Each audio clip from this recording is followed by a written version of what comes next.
Hello and welcome to the Overly Animated Podcast, where we take animation seriously. We talk everything animation here, including Craig of the Creek, which we'll be getting into right now. I'm Dylan Hysen, and today I'm joined by Michelle Anderer. Hello. And Alex Bonilla. Hola. Today, Michelle, Alex, and I are discussing the new Cartoon Network pilot, Craig of the Creek, which came out on the Cartoon Network app this month and is also somewhere on their website if you can find it. And this is a new show that will be airing in 2018 on Cartoon Network, and they've been putting a few of their pilots for their upcoming shows up online. And we're very excited to get into this. You can find all of our podcasts at overlyanimated.com and search for Overly Animated on iTunes or your favorite podcatcher to not miss any of our animation content. Craig of the Creek is created by Matt Burnett and Ben Levin, who are coming off of being writers on Steven Universe, which is one of our main coverage shows. So we're very excited about their new project. And they're good. We're gonna have spoilers, I guess, for this whole the whole pilot, but there's not really spoilers. So I would, if you're interested, wondering if you should check it out, I think you can keep listening. I would say, and you guys can jump on at the end, I would say two major reasons for me to check this series out. The first of which is that it's created by Matt and Ben, who are just key Steven Universe personnel, very, very talented. We're fans of theirs. And, basically any show they would have put out, I think we would have been interested in covering here. And, the second reason is that, and this one kind of snuck up on me, is that, Craig, the main character, is black. And, this is potentially Cartoon Network's first black protagonist in any of their shows. Which is kind of crazy, but Cartoon Network's been going a long way towards diversifying their programming lineup, I would say, and this is a good step forward. Any other major reasons from either of you? No, just that from the very beginning when it was announced that Matt Burnett and Ben Levin were doing this show, and we're like, oh wait, does that mean they're leaving Steven Universe? Whoa, what's going on here? But like from there, it's like, well, if they're leaving, there's got to be something substantial on the other end. So I was interested to see what they were going to do. And the whole African American protagonist thing is a bit unique. I think they have had one in the past. There was a Class of 3000 by Andre 3000 that aired on Cartoon Network for a couple of years way back. But yeah, it's very rare to see it in children's animation for some reason. And it's nice to just see them portrayed as as normal characters like anybody else you'd see on a show like this.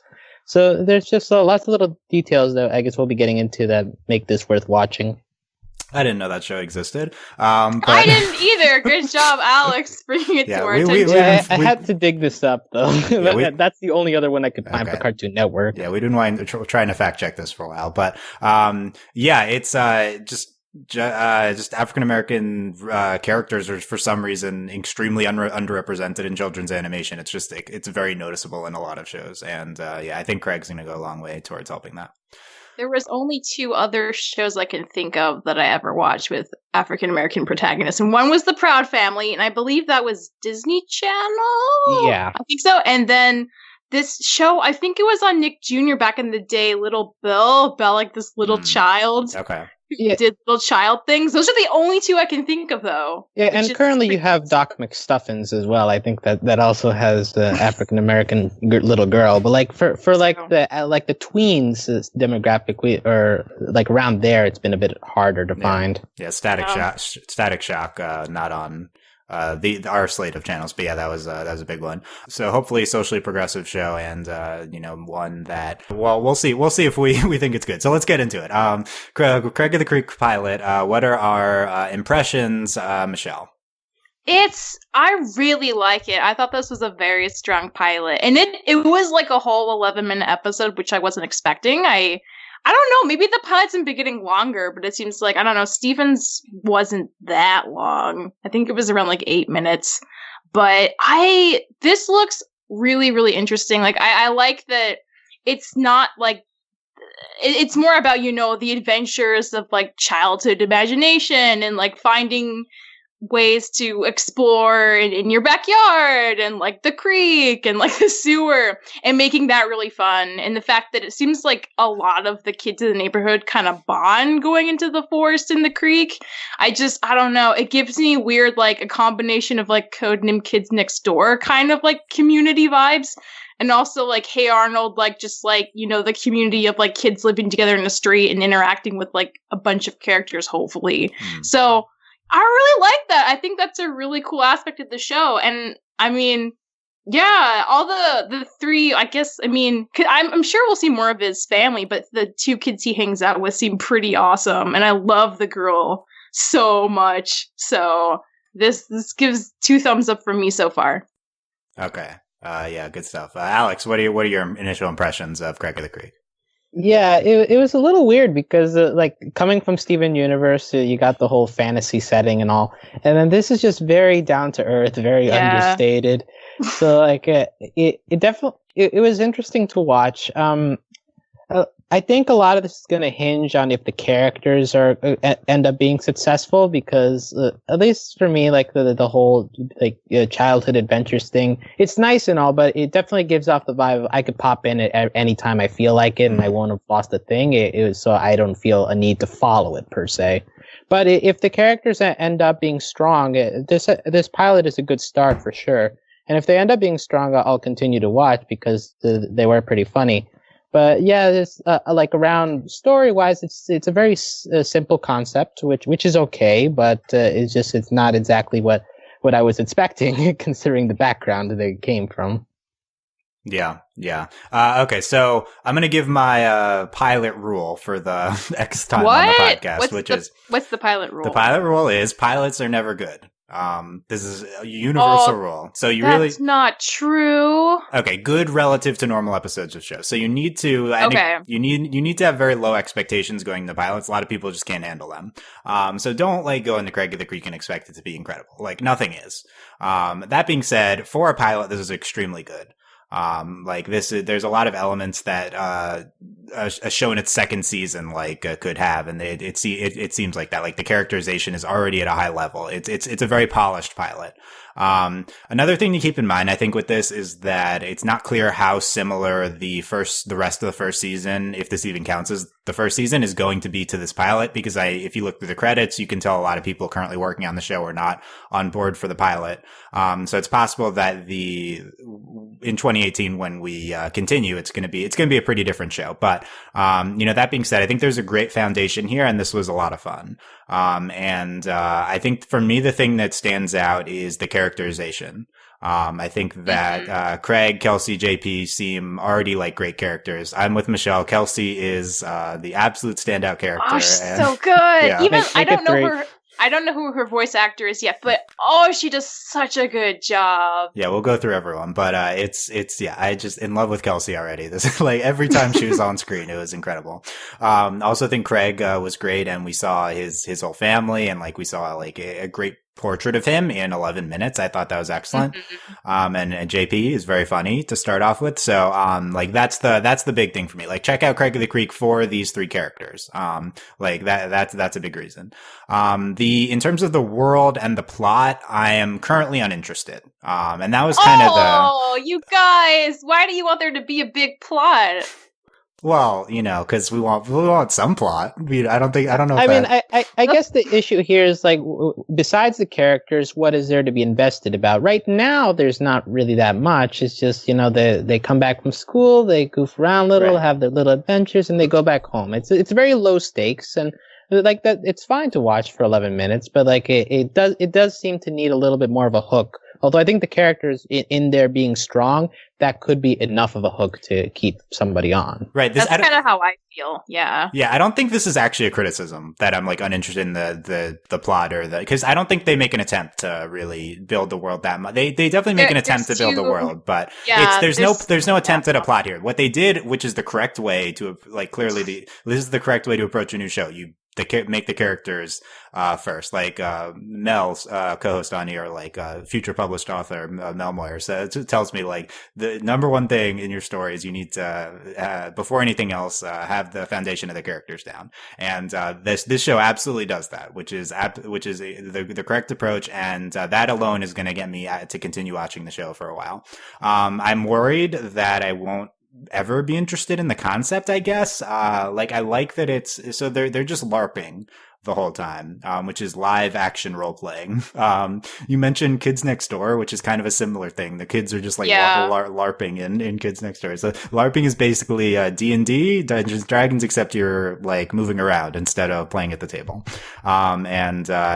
It could be good, I guess, but you know, it does seem very down to earth and very, it seems a little kids showy, which it is, but, a lot of the shows we cover, I don't think I'm watching a kid's show when I'm watching them. And, I hope that would be true of this as well, but, it doesn't really matter. Like the characterization's great and the writing is really, really good. There's a ton of funny lines in here and, it already seems like a polished first episode. And I think that it's possible that once we jump right into the first season, it'll be potentially even more polished because, Cartoon Network pilots work a certain way. So yeah, let's get into the setting first. That's because the characters stand out more, but I do think it's interesting that we're trying to build this world of like the creek and surrounding areas. Like we have the middle of the episode are basically going through all these different locations. Yeah, and they've got a map already. Yeah, they drew a map. Yeah, Craig drew the map and he like ran out of room to keep drawing it. It's very kind of like very D&D, very LARPy. What did you think of where the kind of the fantasy realm, except it's within it's the grounded fantasy realm within the kids' world, Michelle?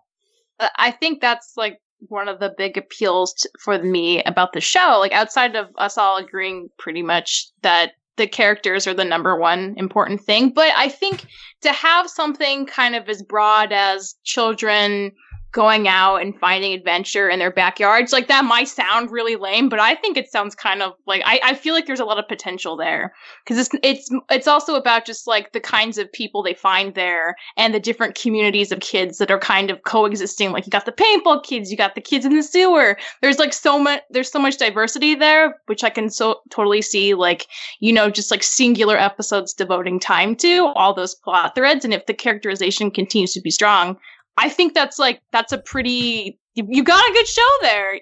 Do you really need a lot more than that? And again, I mean, we've been saying this is only the pilot, so like they're obviously not trying to do too much. They very firmly set out their goal of what to accomplish, and they did that really, really well in the characters. But I don't know.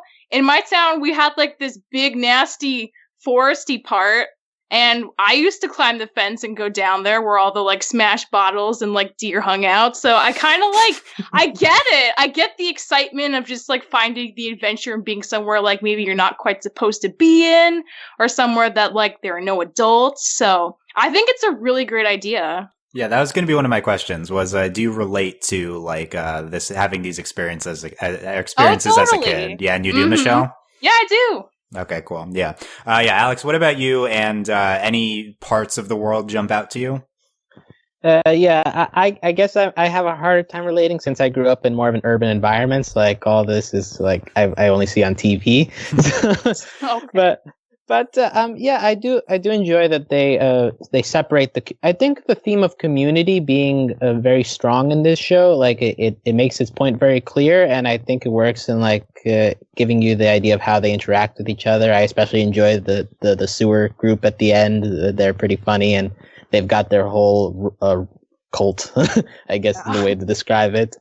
And it's very pretty to watch. Like, I don't know if they borrowed any background artists from Steven Universe, but it definitely felt like a very similar art style in drawing the forests and drawing all the props around them, especially the first scene where Craig goes into the forest and they already have this like tree house system with like a well and all. It's all very detailed. And so it does well to establish the whole fantasy side of it while still maintaining a down-to-earth approach to things. Yeah. It's yeah. There's definitely some great, really pretty backgrounds. The show in general is already like beautiful, and I guess I relate a little bit to this. I definitely had a forest, somewhat growing up thing, but there weren't this many locations. It was kind of all the same thing.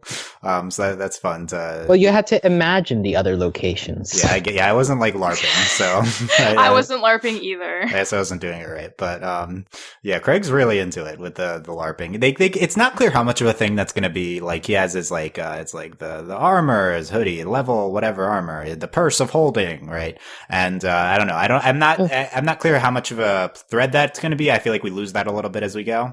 Maybe. Also, the interaction he has with his brother early on seems to imply that this has been a thing that's going on for a while. So I think that sequence serves to establish that Craig has already been doing this for a long time. Yeah, I agree with that. Yeah. So yeah, and I guess the thing potentially stood out to me. I think the sewer queen has a lot of potential. The sewer queen. Yes. Yes. I think she was my favorite. When her hair foofed up, I was like, oh my god, she's so great. Yeah, I assume she'll be a recurring character, but kind of not clear. I hope so. Yeah. Yeah, same. Yeah. Okay, let's go through the characters. I think that's the classic way to approach first episodes of things. Let's talk about Craig. Craig voiced by Philip Solomon. And Michelle, any aspects of Craig stand out to you? Craig is going to join the Sweet Boy Club along with Steven and KO. I love this trend of just like sweet boy protagonists. I think it's really great. He's like he seems like a really great kid. Like I love his nerdy side, but he seems really good-hearted, and he's not, I don't know. I feel like when I was around like 11 growing up, there were just so many like boy protagonists who were just like really cocky, and I hated them. And I love that this is no longer like the status quo. I'll take the sweet boys over the cocky, obnoxious boys any day. So I really like Craig. I think he's got a lot of potential, and I really want to see him interact more with his brother and sister now, because it seems like they establish pretty good dynamics between each of them, given like the hierarchy of ages that happens with siblings so often. So I love family stuff. I'm curious. Yeah. Okay. Hashtag Sweet Boy Club. Michelle, Craig is in there. I agree. It's continually really refreshing to see these male leads who aren't like forced portrayals of masculinity. Yes, exactly. Never related to that, and it's also not something that children are. So this is much more realistic portrayal, and it's something boys growing up really need to see. Not having to force yourself be like masculine. Yeah. Yeah, and speaking of the masculinity, we also have the little detail where he's dressing up and he's got the purse. Later, he uses the purse as a hat. So like, that's just a detail that kind of stood out in the middle. But like, oh, okay, so we're going in this direction. Cool. So and he had a makeup like mirror / thing too, and he was like, compact, oh, right? Yeah, I can look behind me. Cool. Yeah. Like that's his perception of it, which is so amazing. Yeah, that's a great intro to him.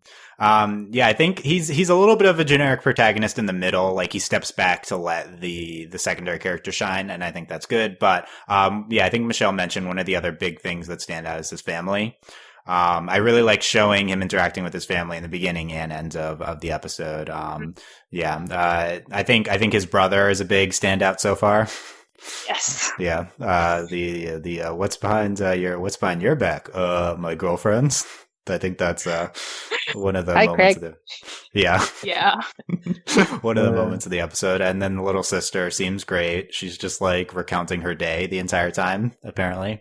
She's so cute. Yeah. And we have Grandpa too in the flashback, and then we also have the parents at the end.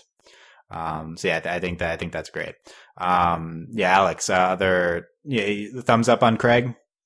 Thumbs up on Craig. I think also the ending scene where he's acting as the uniter, like, hey guys, we're all part of the Creek. Let's all love each other. Like it was also a little cliche, like coming off of all the other shows we watch, but it works as to establish the character. Like, oh, let's all get together and have fun. Mm-hmm. Yeah, it's we'll talk about the potential moral of the ending later, but okay, we got to talk about Kelsey. Yes. Okay. So Kelsey, the I don't know, fourth grader. I'm not clear on how old anymore. She says fourth grade at one point. But yeah. She. So I don't know what she's LARPing as, but she narrates herself, and that's incredible. And she also she's apparently going to write a book one day. I love that line. Yeah, I'm not clear if I'm not clear if they think she's going to write the book or if she thinks that too. But she's and she has a parakeet on her shoulder. I don't remember, but yeah. It's what a fabulous character she is. And she's had like 40 some odd parakeets before this one too. Oh, yeah. They've, my fallen comrades. Fallen comrades. Yeah, her 47 fallen comrades. Then they zoom in on the bird with the dun dun dun. Yeah, dun, dun. That was a there are good so gag. many good moments. Yeah, there are a lot of good gags in this. Yeah, it's her trusty Falcon Mortimer is her parakeet. So I saw Kelsey. I'm like, oh my god, she has a parakeet on her because the only pet I've ever owned is one parakeet growing up. And you've had a parakeet too? Yes. I've had a parakeet. Oh, nice. Yeah, I love parakeets, and it's all my favorite for right away.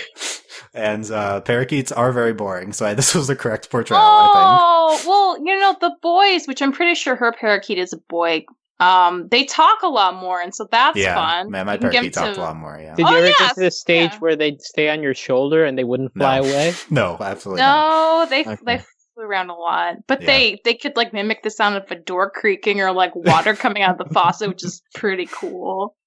Yeah, so I love to right away from the parakeet, which just sits there. And then the narrating gag, I think, is maybe the funniest thing in the episode. It's so good. And every time it comes back, it feels good. It never feels too much. Yeah, I agree. They use it, I think, 3 times, but it's really good every time. Yeah. Yeah. Alex, also thumbs up on Kelsey. Yeah, I enjoyed it, especially at the last time they used the gag. Like Craig is in the middle of his speech, and he pauses anyway to let Kelsey do it in his monologue. She needs her moment. So that's good. Yeah. Yeah, at the end, and then at the end, she's like, Craig calls her hero of her own book that doesn't exist. Hero, no. Kelsey had spilled too much blood to be called a hero. Yeah. It's so good. She's very committed to her character. Yes, it's really good. Yeah, between the bird and the cat, and she had like PVC pipe, sword out of PVC pipe, and she gave it to JP, and he threw it into the tree, and JP says, "Yo, that tree was haunted, though," and she says, "Well, you did the right thing." Yeah, it's great. Need to see a ton of Kelsey. That's my one requirement for the rest of the show. What about JP? Kind of the Ed from, of the show, but he's mostly comic relief, I feel like, in this episode. But I do think he's pretty funny. Yeah, I agree. Yeah, you like JP, Michelle? I mean, at first I was like, oh no, is he gonna be the dumb one and sad things happen to him? But he seems like a pretty great character too. He just hasn't had as many moments to shine as Kelsey, but I'm sure we'll see more of him. And again, like, this is the thing, like, I feel like, so we have like the dynamic of them going into the creek and like doing all their LARPing stuff. And then we have the dynamic of Craig with his family, but then the other kids' families too. So there's just like so many potentials to flesh out this universe. That's why I'm really excited about it. I can like see all these ways they can go. And since the characterization's so strong, like I'm really excited about that. So I'm excited to say more about JP too. Yeah. Alex? I was annoyed by JP for the first half. Like, as Michelle said, it comes off just as the dumb character, not much depth there. But and the ending sequence, he pops up a little bit. He's like, "I like your aquatic motif," but and also he comments like when Craig calls him a misunderstood guy, he says, "The teacher makes me use the round scissors in art." Like, oh, okay, that's a little darker than I expected, but yeah. So like, there's stuff that JP says here that it's funny. He's the weakest of the 3, but by the end, he started to win me over. Although he needs episodes. Mm-hmm. Yeah, you worry he's going to be just the dumb kid, but he seems pretty smart or self-aware, at least in the episode. His line is definitely the line of the episode for him is definitely at the end, like you mentioned. Y'all got really cool outfits, and I like your aquatic motif, but I will get them messy if I have to. Yeah. Yeah. He knows motif, so how dumb can he be? Yeah. He has another good line in a great exchange in kind of the middle. Another potentially the best Kelsey line of the episode. She says, "We ride together, we die together, bad boys for life." And JP says, "Yeah, and I forgot how to get home from here. I mean, I love you. I mean, I love you." This is so good. That was random. Yeah. I know. It worked though. Yeah, that exchange is so good. Bad boys for life. Love it. After that Kelsey narrate, I'm gonna make sure I've hit on all the Kelsey narrations because they're all good. Yeah, after that she narrates for there might be no more good times after this time for good. She's very very complex writing in her narrations too. I think the only other we talked about the sewer queen a little bit. Alex's fave, right? Yeah, she's pretty cool. She has amassed an army of children around her to govern the sewers and all that falls into them. And then at the end, she's won over by Craig's moving speech, and then just bye, see you later. Yeah, they get the dinner call. The sewer queen, she has webbed feet. I think they all have webbed feet. That was, I guess that's a thing. And then they drink. They're trying to force them to drink the sewer water. I'm unclear on what's up with this organization. Yeah, and also like the chant was funny. It was like, "This is the chant. What we do is so drink the water." Yeah, but then he says something like, "First comes water, then comes marriage." I was like, "What does that joke mean?" Yeah, I was confused by that one. We're just doing kids chants. Yeah. Kid chants. Yeah. Thoughts on Sewer Queen, Michelle? I think she's really great. At first, I thought these were legitimately homeless children who lived in sewers. It's like, that is fascinating! But then they ran off home for dinner, so I guess they just, they've decided the sewer's their hangout spot, just like everyone else has their spot. But I'd like to have some, people who just, don't belong to the suburbs and just live in the woods or in the sewer. That'd be fascinating. Now, so do all these kids have webbed feet? Is that right? No, I mean, I don't know. I think it was just that was the implication, but at least she did. Chances that all of them would have webbed feet, though. Well, that's the initiation ritual. If the sewer water is that contaminated, or exactly. That would be messed up. It could be a Flint, Michigan situation. Oh man. Okay, but that was. I think that's the gag. At least is they all got screwed up by being in the sewer the entire time. But I don't. Also, before we move off of Sewer Queen, I just want to point out that she is voiced here by Karen Fukuhara, who most people will know as playing Katana in Suicide Squad.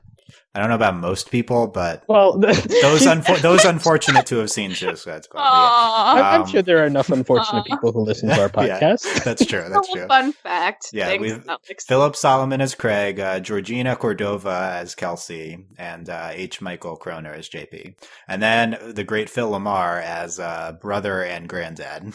2-for-1 package deal. Yeah, it's. Yeah, good cast very good so far, and I assume there will be other major characters that we have not met yet. So, it's just one episode, so hopefully we expand the cast a little bit. Yeah. Let me go through any other things I've highlighted from here. I guess the places we go to when we're learning about the world: the Couch of Teenage Mysteries, the Poison Ivy Grove, the Aqueduct, and then the Pet Cemetery, which is where the Fallen Comrades happens.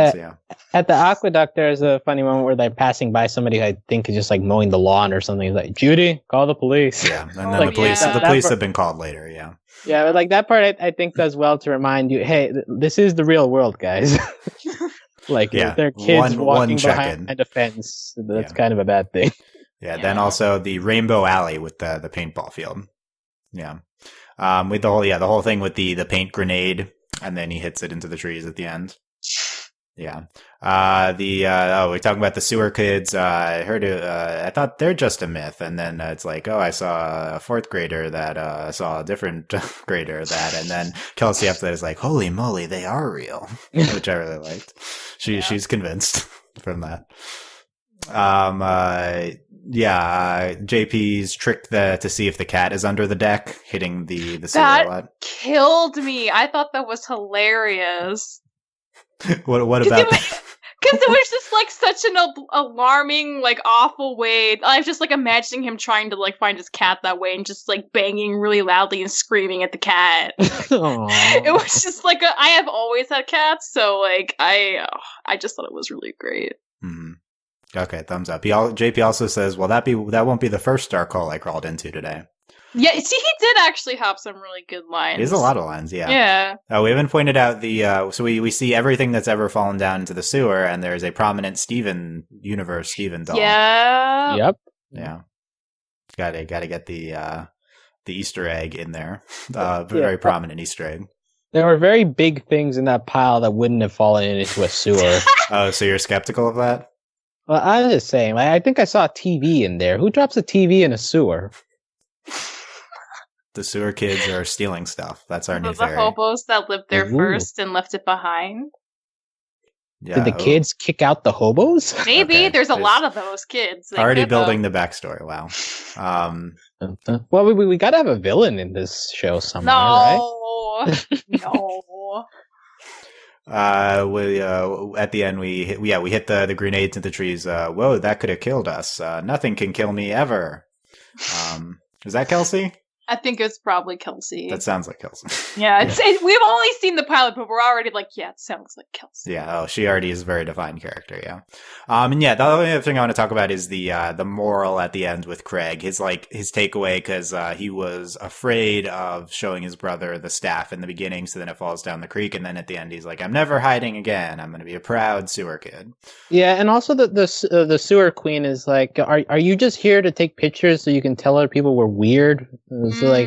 So it does also hit strong the idea of, hey, you can do what you want without people calling you names, things like that. Yeah. That's a nice way to end.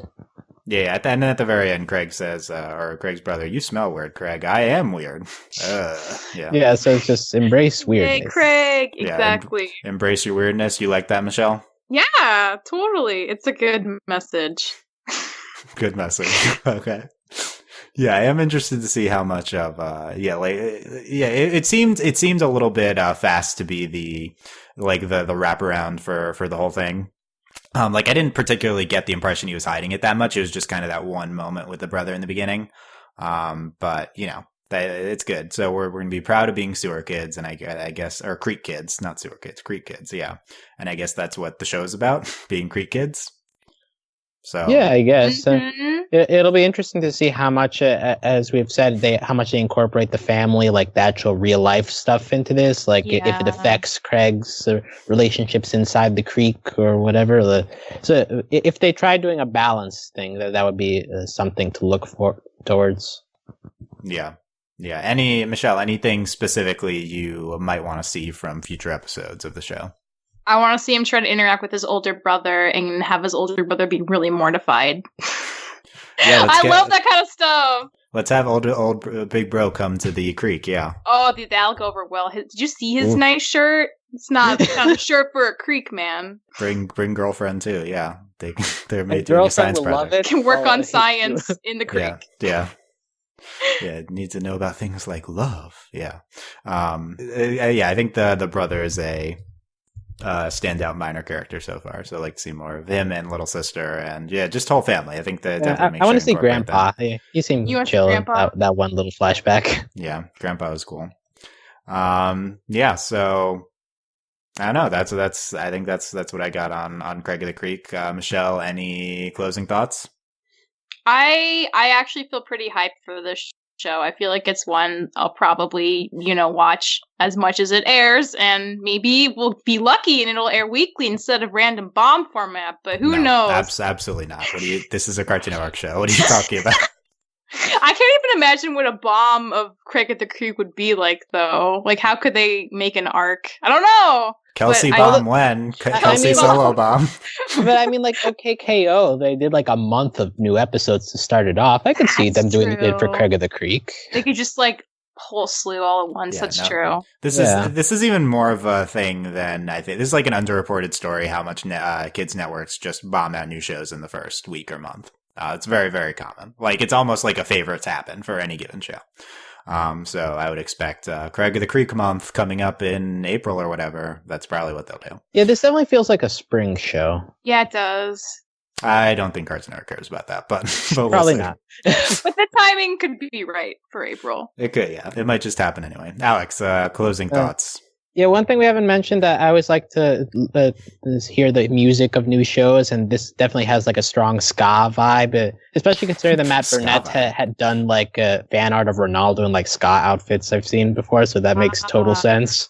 And it just reminds me of like early 2000s video games, like like skateboarding video games or like Crazy Tatsy or something. It gave me that kind of weird vibe.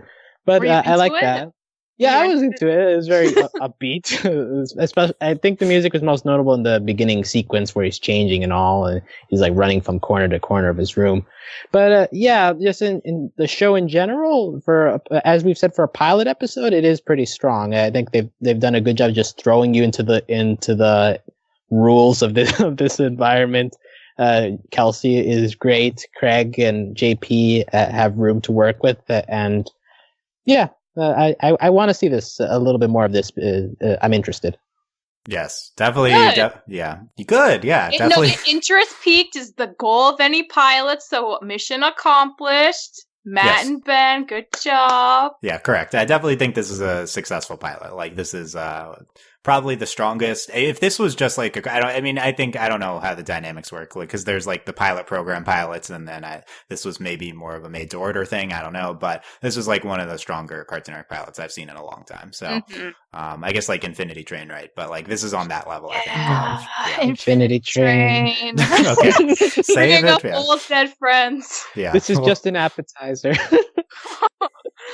Yeah, I'd argue that this is a better episode than the Infinity Train pilot. I think Infinity Train is the same thing. It's like intriguing, but like so much you need to know. Yeah, but I think Infinity Train does better at giving you a hook to be even more interested. Yeah, it's a hook in the world and like the concept. Yeah, right. That's that it does better in this show. Yeah, this show is better characterization though, and I think better writing. But yes, I would agree with that. And that's my biggest pet peeve: bad dialogue writing. Nothing will take me out of immersion faster than that. So I'm really happy that this holds up so well. Yeah, I mean, I think that's the great thing about having like specific like writers creating your show. So yeah, this could be hopefully good dialogue throughout Craig of the Creek, but we'll see whenever it airs in 2018, up to Cartoon Network's discretion. But we'll probably be covering it whenever it has. So check us out at overlyanimated.com to find all of our animation content, including a bunch of Steven Universe podcasts, our most podcasted show. So any Steven Universe spinoff of any sort, including Crew, is heavily anticipated by us. And we do cover OKKO already. Yes, we do. Yes, OKKO as well. So also check us out check us out at patreon.com/overlyanimated. Consider supporting us there. Thank you very much, all of our current patrons, especially our patron of the podcast, Kent, aka Kent Brockman, and thanks as always to our patron executive producers, John, Ryan, Steve, Alex, Andy, and Hugh. Come talk with us about Craig of the Creek. Tell us what you thought on our Discord, overlyanimated.com/Discord. Text chat with us there. And I think that's all. We have a bunch of other stuff coming up. Find all of it overlyanimated.com. And I guess, let us know what you think of our thoughts on Craig of the Creek and your thoughts as well in the comments, YouTube and overlyanimated.com. That was a lot. It was a lot of promo. Good job. Michelle, you know that happens every podcast. Did you know that does, but it gets longer and longer as we spread out to more platforms. Yeah, that's true. We gotta every platform. Touch everyone. Follow our Tumblr. Yeah, that's we gotta get that too. We've got a Twitter. Yeah, we have a Twitter. Yeah, at OVA Podcast. But we'll probably cover some other Cartoon Network pilots, so check that out as well. Summer Camp Island's also up, and that's also another interesting pilot. So Cartoon Network out for that. Thanks for listening, guys. We'll see you next time. Bye. Adios. Bye.